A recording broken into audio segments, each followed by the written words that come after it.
Bonjour à tous, alors me voilà pour une nouvelle vidéo. Donc là, ça sera vidéo spéciale poupée en fimo sur une boîte à bijoux comme ceci. Donc ce genre de boîte, vous pouvez les acheter chez Cultura. Moi, celle-ci, j'ai eu chez Cultura pour à peu près 6 euros, je crois.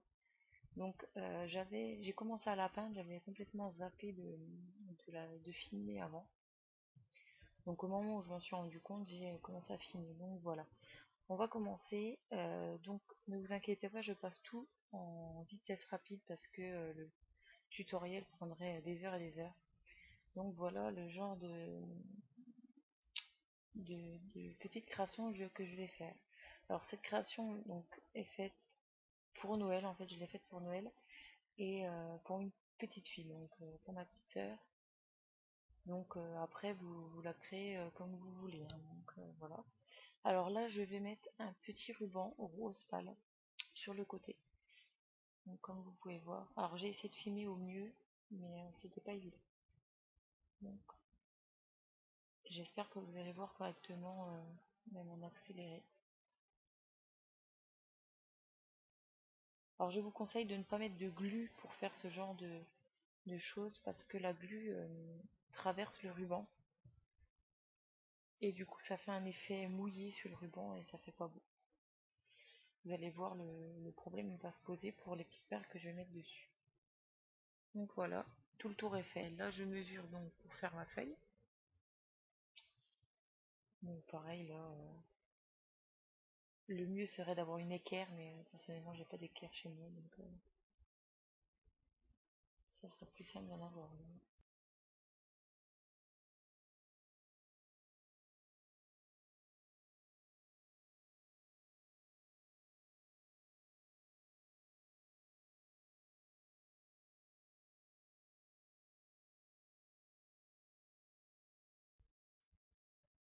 Donc voilà, j'ai découpé le papier, donc je vais le coller.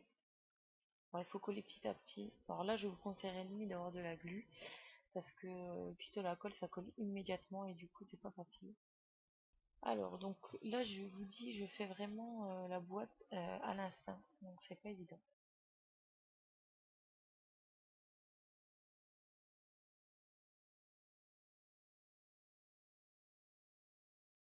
Donc je mets des demi-perles comme ça, et je vais les mettre sur le côté.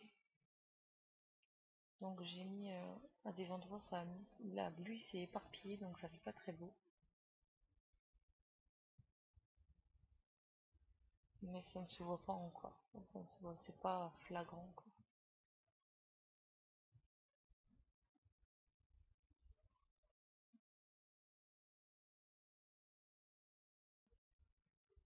Donc voilà ce que ça donne. Donc après ça plaît ou ça plaît pas, hein, je vous dis tout de suite. Donc là je vais mettre un petit ruban sur le côté de la porte. Donc vraiment petit, hein, pas un énorme. Voilà. Donc là j'ai mis le petit ruban sur le côté ainsi que un papier adhésif à la base adhésif, mais là il ne collait plus, je sais pas pourquoi. Du coup j'ai dû coller. C'est un ruban où il est écrit je ne sais plus Ferry Princesse, un truc du genre. Donc ce sont des petits produits que j'ai achetés chez Nose. Ah, ou du moins que ma mère a acheté chez Nose. C'est un magasin où ils revendent des trucs pas chers, donc j'y vais beaucoup pour aller chercher des perles ou des trucs de scrapbooking comme ça, c'est juste génial. Vous avez des plaques de scrapbooking comme ça qui s'achètent euh, qui s'achètent 75 centimes alors qu'en chez Cultura par exemple vous l'avez à 3-4 euros quoi. Donc ça vaut le coup.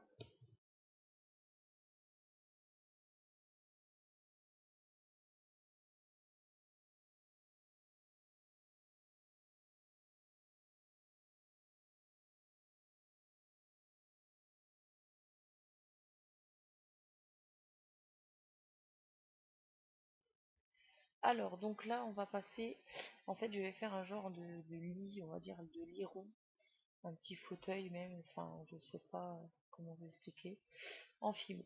Alors donc je vais pas mettre, bien entendu, je ne vais pas mettre de la fimo dans la boîte. Et étant donné qu'il me fallait une boîte ronde, j'ai pris la boîte d'un fromage. Donc vous remplissez de papier alu. Après, vous prenez des morceaux de pâte que vous avez mélangés, que vous n'utiliserez plus, ou des choses comme ça, parce qu'il ne faut jamais jeter ces pâtes mélangées ou autres, hein. Il faut toujours les garder. Par exemple, pour faire ce genre de création. Donc là, je vais mélanger ma fimo. Alors c'était de la vieille fimo comme vous pouvez voir et c'était une catastrophe pour la mélanger. C'était hyper dur,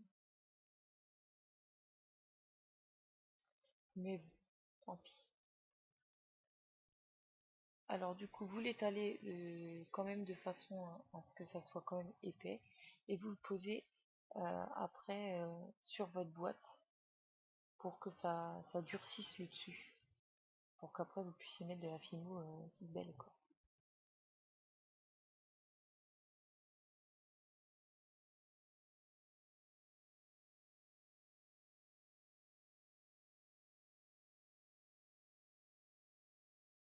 Voilà, donc ça donne ceci. Donc j'ai bien étalé sur la boîte et je l'ai fait cuire. Donc rien de compliqué à faire ça pour le moment, mais ça prend un peu de temps quand même. Alors là, je passe carrément une grosse étape, l'étape où je décore carrément la boîte en carton là, parce que j'avais plus de batterie dans la caméra et étant donné que j'étais en retard pour les cadeaux de Noël, euh, j'ai dû me dépêcher. Donc voilà. Donc j'ai fait un genre d'effet, vous savez, coussin, des coussins où vous avez des boutons qui sont plantés dedans. Ça fait un superbe effet. Ils font du papier peint comme ça, du faux papier peint. Enfin, un faux effet comme ça en papier peint. Et j'ai voulu reproduire cet effet-là, mais j'ai pas réussi. Donc, du coup, bon, ça fait pas si laid que ça, mais voilà, c'est pas l'effet que je veux. Donc là, après, je vais le coller euh, avec le pistolet à colle, mais on verra l'étape là plus tard. Alors là, j'ai fait donc la poupée directement aussi. Euh, donc là, elle est passée au four. Donc pareil, la poupée, j'ai déjà fait des tas de tutoriels pour en faire, donc je vous laisse regarder les tutoriels précédents. Là, j'ai juste rajouté des plumes, donc je vous montre toute l'étape de comment je vais mettre la plume. Donc je l'ai coupée en deux, hein, comme vous avez pu le voir, et je vais la coller. Donc c'était un peu galère pour coller, c'était pas évident, mais ça a été quand même. Même les cheveux, je les ai fait différemment. Enfin, voilà. J'ai vraiment cuit tout à part, hein. Le fauteuil était cuit, on va dire le fauteuil, le petit fauteuil était cuit tout seul. Et une fois qu'il était fait, j'ai fait la poupée dessus et après j'ai cuit la poupée.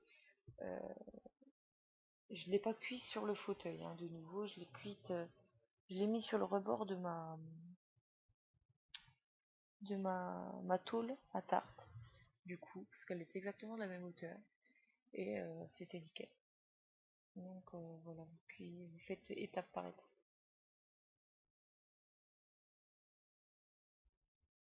Donc voilà la petite déco. Après, vous n'êtes pas obligé de mettre des plumes, hein. Moi j'avais envie d'en mettre. Ça changeait un petit peu de décoration.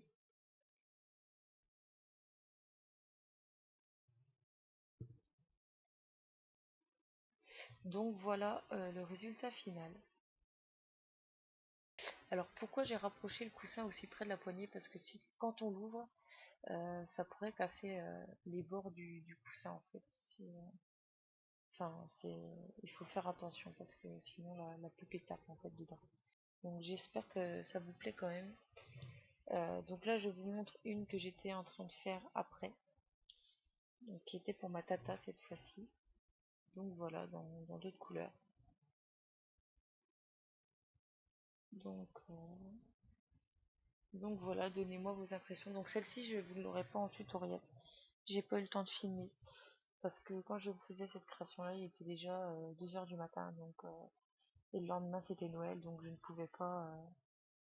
enfin, c'était le réveillon. Donc je ne pouvais pas me permettre de prendre tout mon temps. Donc voilà la poupée vraiment de près.